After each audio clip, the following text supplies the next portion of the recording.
பெரும்பாலும் சர்ச்சுக்கு வந்து கூப்பிடுறதுக்கு சில பேர் பேரண்ட்ஸ் வந்து பாத்தீங்கன்னா துதிக்கிறதுக்கு டிஸ்டர்பா இருக்கு, டிஸ்டர்பா சொல்லி வந்து என்ன செய்யுது வராம வீட்டுல தப்பு, மிகப்பெரிய தப்பு. பிள்ளைகளை என்ன செய்யணும், ஆலயத்திற்கு கூட்டிக் கொண்டு வர வேண்டும். இது எல்லாமே அவங்களுக்கு எடுத்து சொல்லணும்.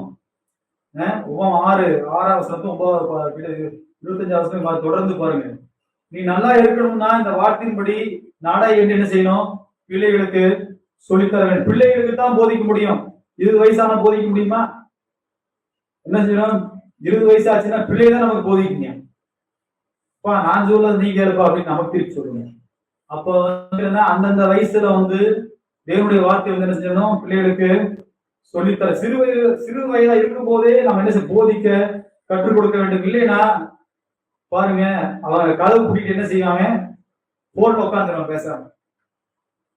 நீங்க பேசுறது பேசுங்க, நான் பேசுறது பேசுறேன். அப்ப சின்ன வயசுலயே தேவனுடைய வார்த்தையை சரியா என்ன செய்யணும், போதிக்க வேண்டும். சண்டே கிளாஸ்ல பிள்ளைகளோட, சண்டே கிளாஸ் வந்து ஆசீர்வதிக்கப்பட்ட கிளாஸ். எத்தனை விசுவாசிக்கிறீங்க?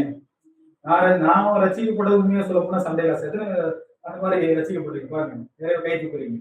சண்டே கிளாஸ் என்பது ஆசீர்வதிக்கப்பட்ட கிளாஸ். அன்னைக்கு சொல்லி கொடுத்த பாட்டு இன்னைக்கு லைஃப்ல வந்து மறக்கவே முடியாது. இல்லையா? அப்ப சின்ன பிள்ளைகளை வந்து பாருங்க, பால்வாடியில விடுற மாதிரி நீங்க என்ன செய்யணும், சண்டே கிளாஸ்ல சின்ன வயசுலயே 4 வயசுல வந்து என்ன செய்யணும், 3 வயசு 4 வயசுல விட்டுறணும்.